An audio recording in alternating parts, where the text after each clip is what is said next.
I'm Navin Joshua. I'm the founder director of GreenHonchos. We're a digital commerce enabler. We are a growth consulting business into primarily digital commerce, largely tech digital enablement.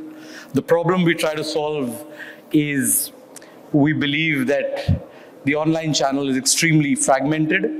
Whether it's tech, whether it's performance, whether it's social, whether it's different forms of traffic. So we try and democratize that for you as a one-window solution.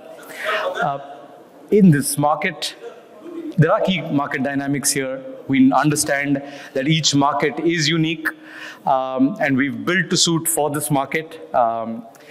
We realize that there is headroom for growth, but because in the e-commerce space, typically each line of service or growth proliferates into the other. What is the right use of AI? What is the right use of retention over acquisition? We believe that this market is poised for at least doubling within the next 4 years. It's already at about a 14% penetration and 99% adoption. I think everyone's talking about an extended aisle for the consumer and discovery across channels. But I do believe that it's not only a top-line game, it is also a bottom-line game. So smart acquisition, very few are talking about scaling with profitability. Depending on categories, what are the drivers to scale? What are the drivers to growth? Are all different. Certain categories are more hyper-local focused, certain are more repeat purchase focused, and some build long-term equity with our consumers. So we at GreenHonchos, I'm sorry I have to say that again and again because it's part of us representing ourselves. We kind of have a digital transformation framework. Every brand is unique. There's no cookie cutter. So we sit in the middle of that. Some have more content to commerce journey. Some the brand is already figured out and it's more into growth. And for some it is actually figuring out the tech stack. So we work through all aspects of that more as a consulting partner. I'll just rush through some of these. We spoke about them already. We have deep integrations with the partner ecosystem to give it a one-window offering to brands and retailers. Obviously, a lot of use of AI in the back end, especially when it comes to content and creative for scalability purposes. These are all IPs and knowledge IPs that GreenHonchos has created over time. Without further ado, a lot of these brands are already working with us in the last few years in this region, some across the globe as well. Some are global brands where we work with them in different geographies across consumer and lifestyle categories.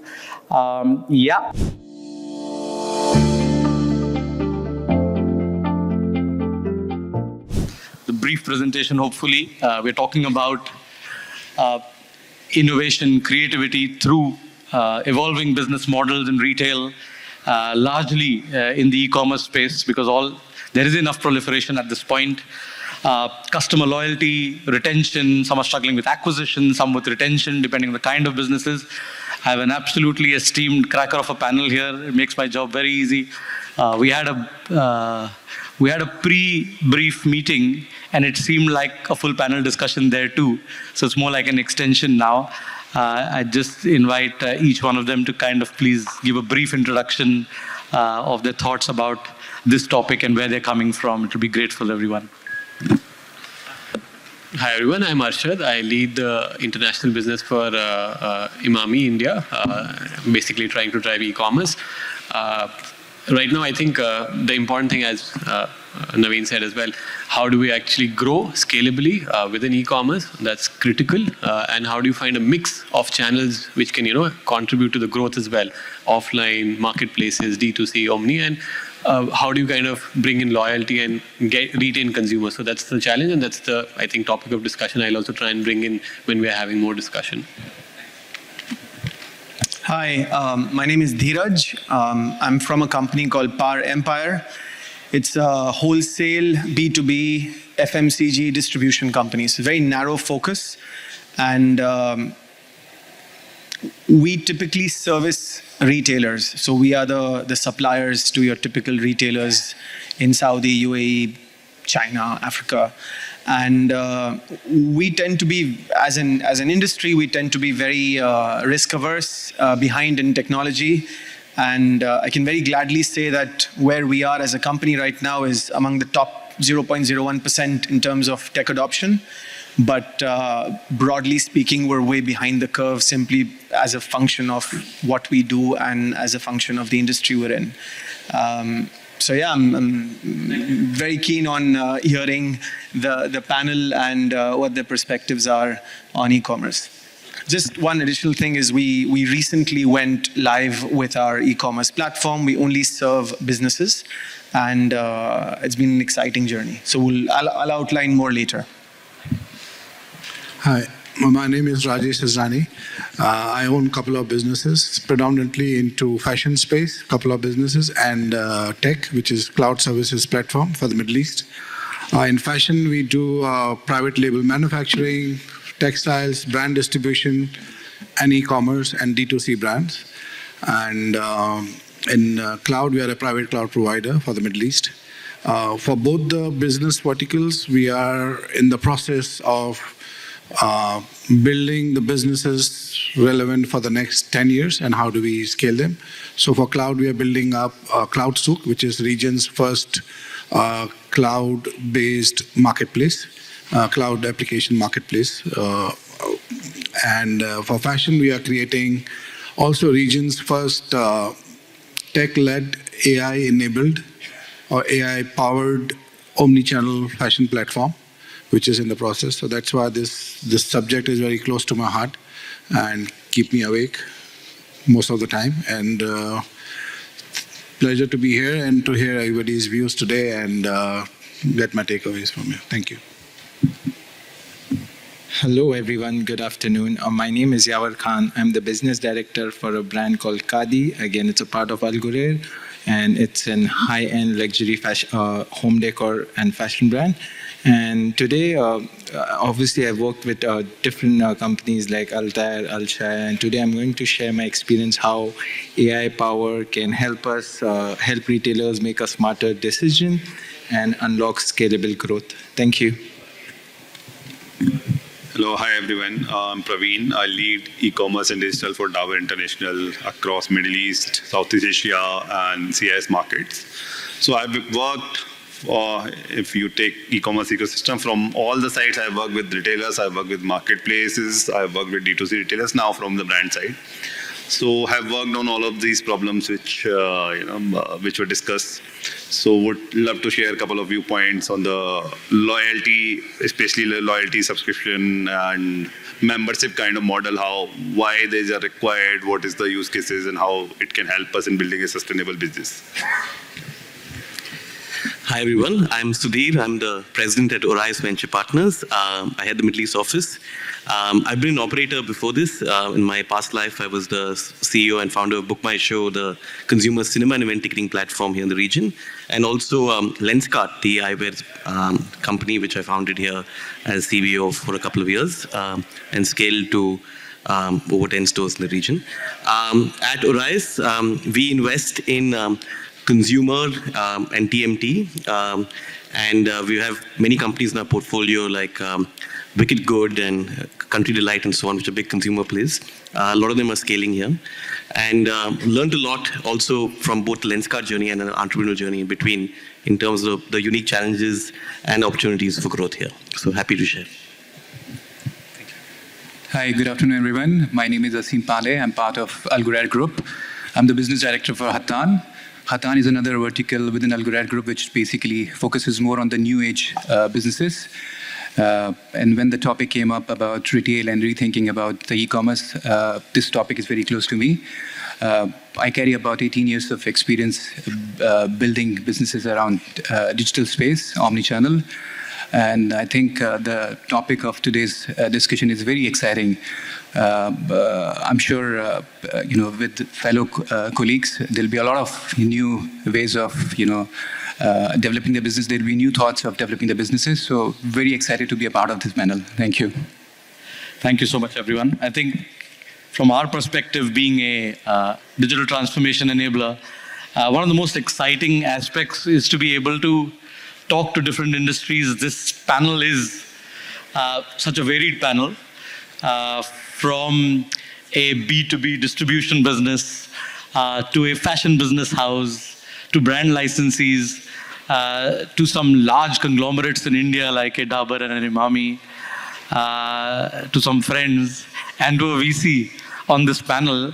I hope you all can have enough debates on this, and it adds value here.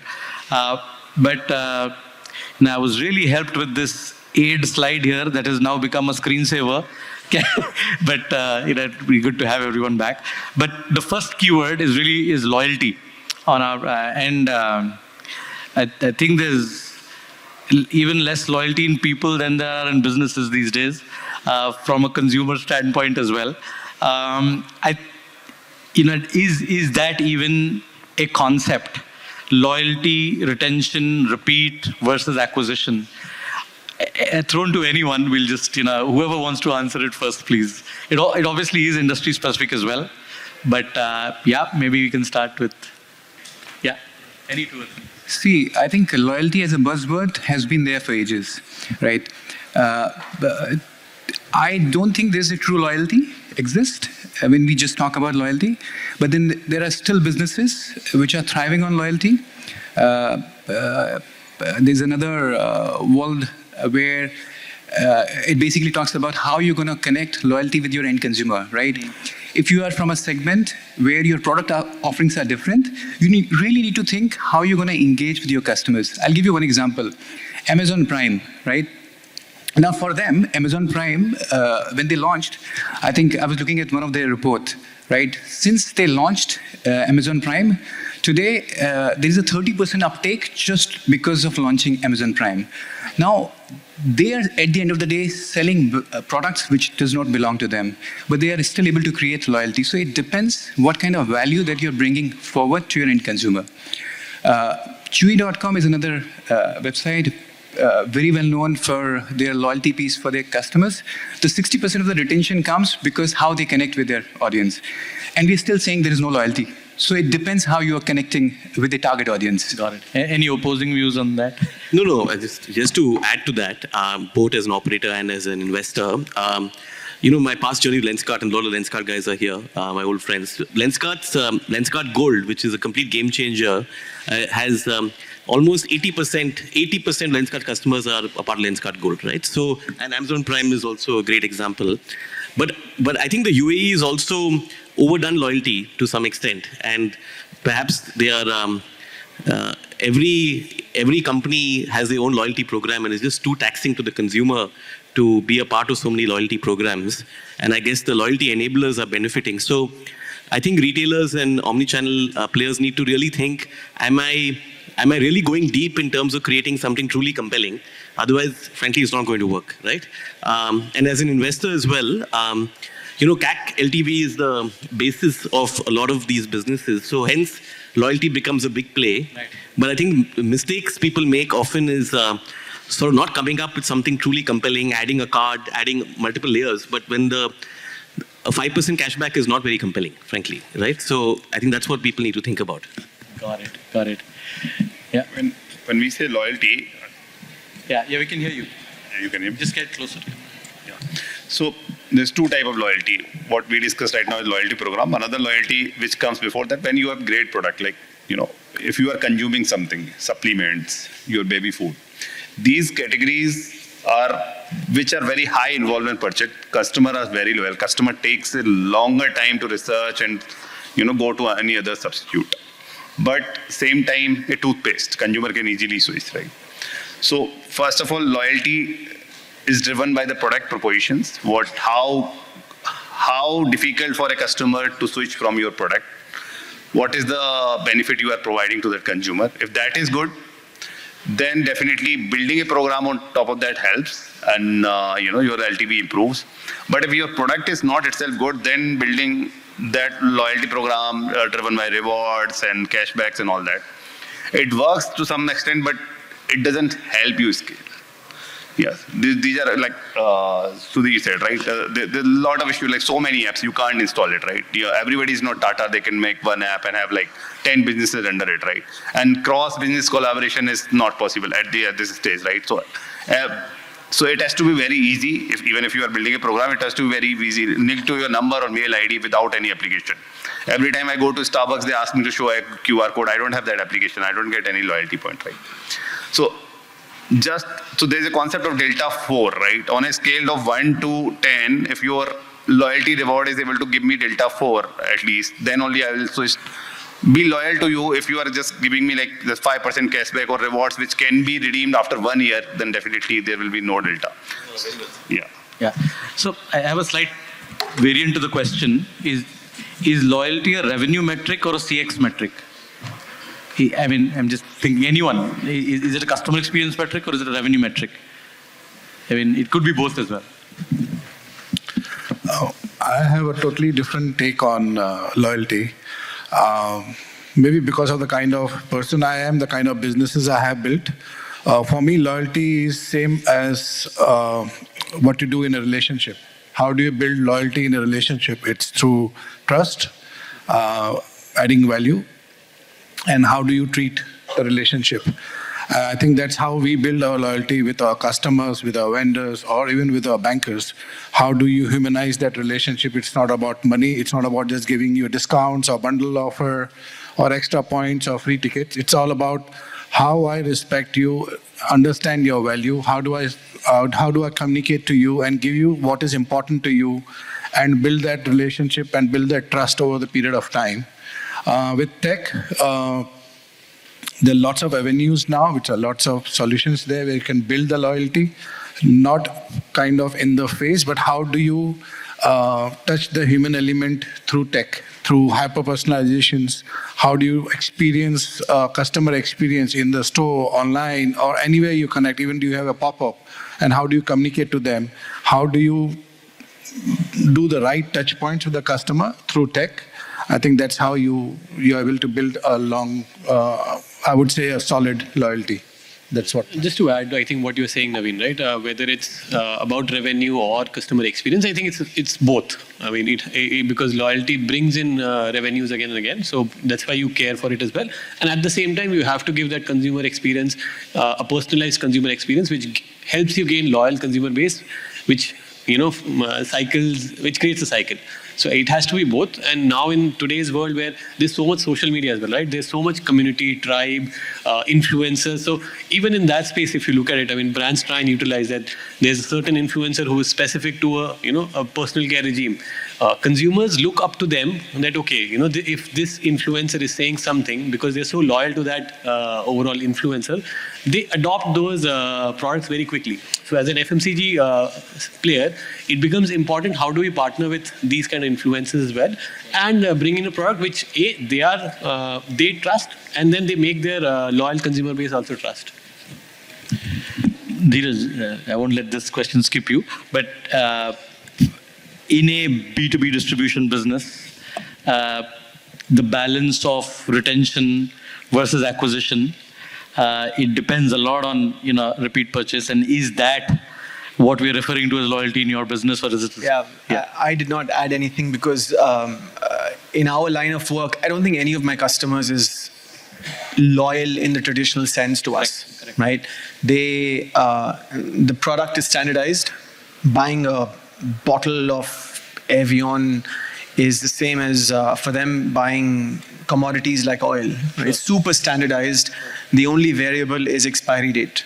Right? It's still bottled in France. It's the same package. So my customer doesn't really care. Right. What they care about is whether I'm being honest, whether my price is accurate, and whether my execution is flawless. So your question earlier was, is loyalty a CX function? For me, it is. Right. Because my execution, my platform, my systems, my conversation with my clients, they have to be above a certain threshold. I'm not saying it has to be Six Sigma amazing, but it has to be above a certain threshold for me to retain that customer and keep them coming back.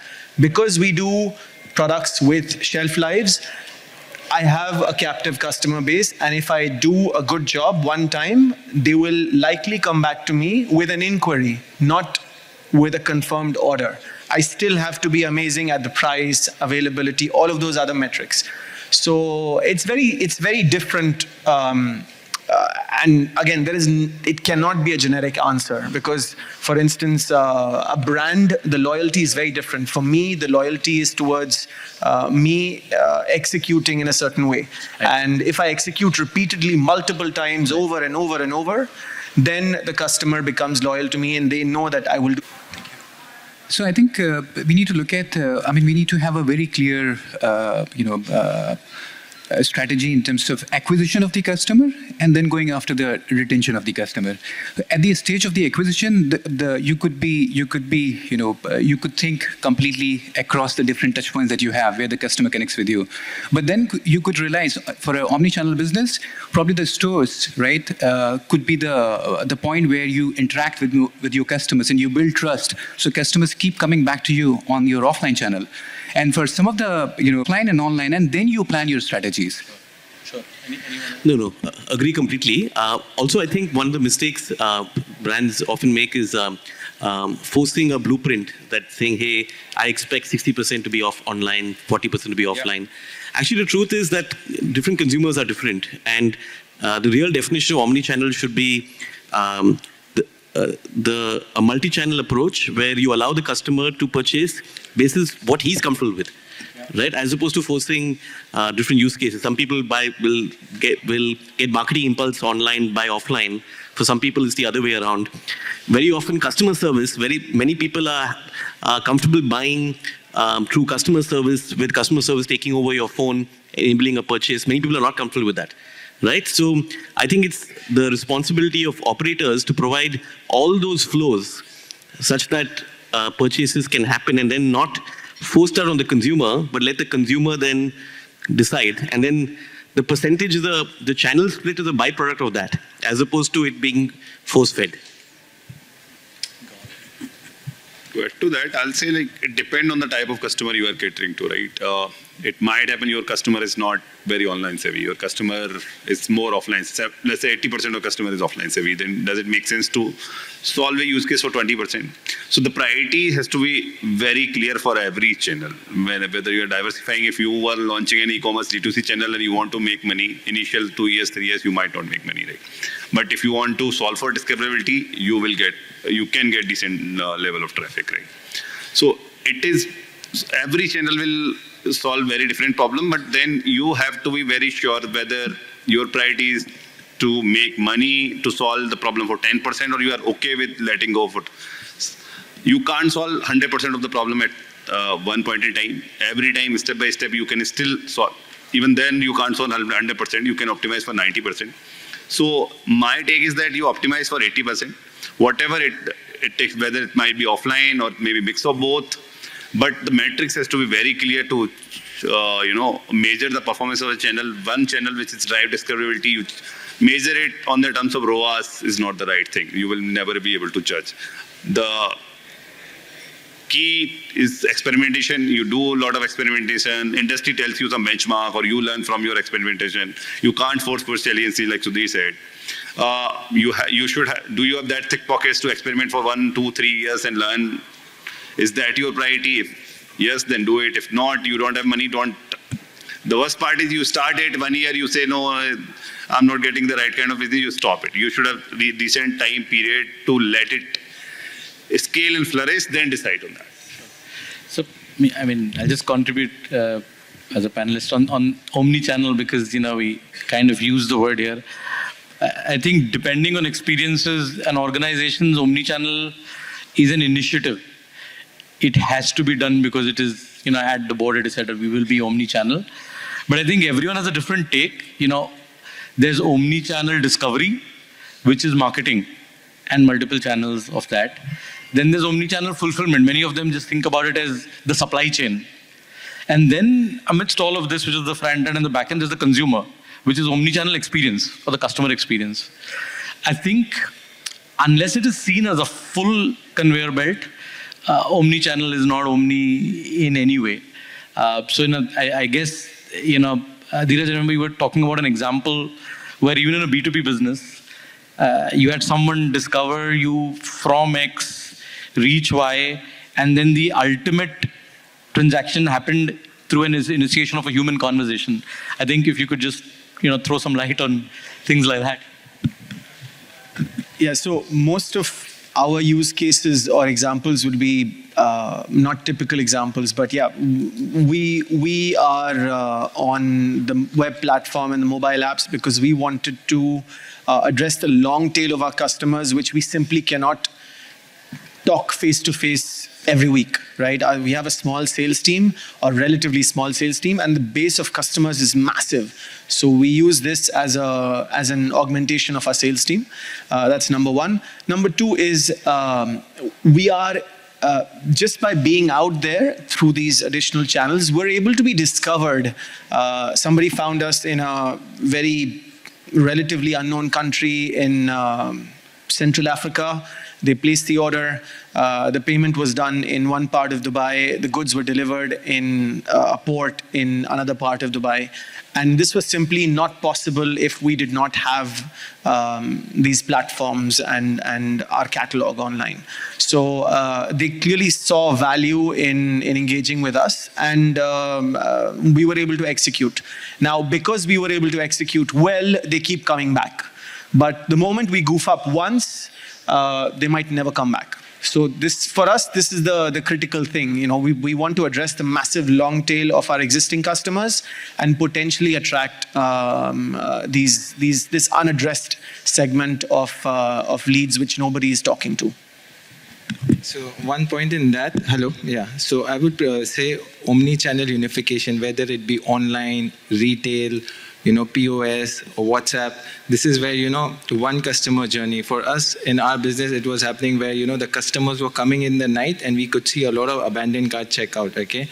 One simple WhatsApp message. So next morning we used to send them a message, you forgot something in your cart, here's the link, okay? So we created the same customer journey, so omni-channel unification.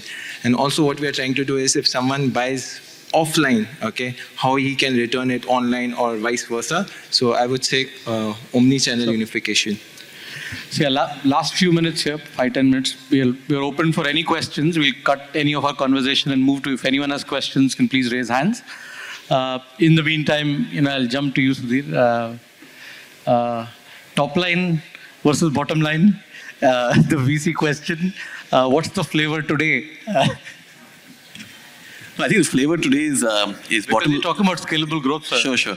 The flavor today is bottom line, as people are aware. But there were interest cuts recently, as you might be aware. So it could still be, it could be becoming top line soon. Let me put it this way: if you're growing very slowly and only focused on bottom line, that's not good enough. And if you're growing very fast and burning too much, that's also a problem. So, there's a question that comes up in many conversations, and I think the right mix is sort of agreeing with your investor in terms of a growth rate and a burn rate, because finally investors are investing for growth. Growth is non-negotiable. Right.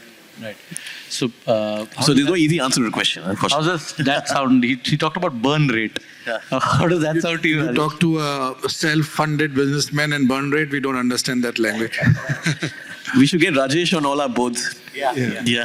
So for me, the burn rate is only thing the burn you do as emotionally, but not the money. You don't burn the money. Heartburn. Heartburn is okay. So even if it is, because it's a mindset change, because of the VC fund, I never ever raised money in my life, so I don't understand, but I read and I see it's all about burning money, how fast you're burning, how fast you're growing. It's all about running on a treadmill, and then you're telling that person, don't be breathless. He's going to die, eventually. So if you want to be a business, for me, it's an endurance race. So you have to run, but you have to run at your pace, according to your own heartbeat, which you can control and manage. And so for me, the burn rate, if it is for a solid growth, in a shorter period of time, it's valid. A burn rate over a long period of time is suicide. I'm done. I'm good. I think we're wanting to catch up time as well. Rahul, if that's okay.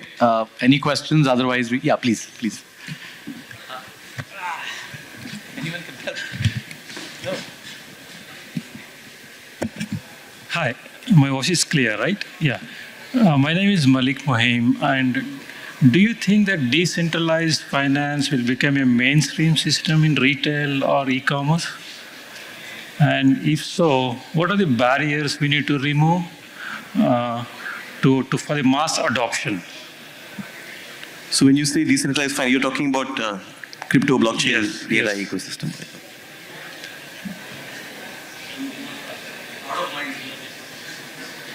Yeah, I think a lot of people believe it should, but the same belief was also there 2 years ago. Unfortunately, it hasn't really happened, right? Okay. I think there's a lot of governance coming around the DeFi world, and there are pockets of countries where this happens, right? But I guess there's still more regulatory work required in order to make it a reality.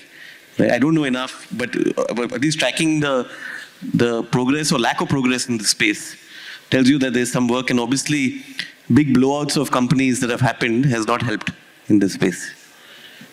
Right? Thank you. Any follow-up questions you can make up the GreenHonchos? Good marketing plug. Anyone else wants to